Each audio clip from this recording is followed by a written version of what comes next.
প্রথমত বলি যে এই পুণ্যতিথিতে রামের আবির্ভাব এবং সেটাকে সামনে রেখে আমি সবসময় বলি যে আমাদের এই শহর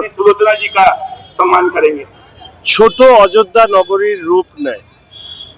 ফলে রাম ভক্তদের রামময় এই শহরে আজকে সবার সাথে মিশে থাকবো। সবাইকে রামনবমীর পুণ্যতিথিতে শুভেচ্ছা জানাচ্ছি, বড়দের শ্রদ্ধা জানাচ্ছি এবং প্রার্থনা করছি যে ধর্ম আর অধর্মের লড়াইয়ে রাম যেভাবে জয়ী হয়েছিলেন ঠিক এভাবেই পশ্চিমবঙ্গে ধর্ম আর অধর্মের লড়াইয়ে ধর্ম জয়ী হবে। ধর্ণামঞ্চ থাকবে এবং যেহেতু এখানে রাম নবমী, রামের জন্মতিথি, তাকে সামনে রেখে এই কর্মসূচি হয়, তো সেটা আমি প্রত্যেকবার থাকি, এবারও থাকবো। কিন্তু ধর্ণা উঠবে না যতদিন না পর্যন্ত এই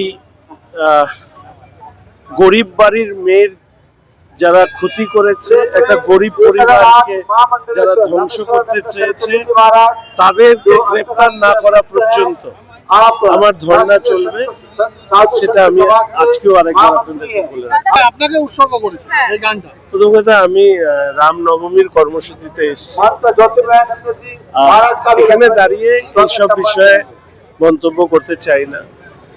আসলে যারা রামকে নিয়ে রাজনীতি করতে চান তারাই এই ধরনের কথা বলেন।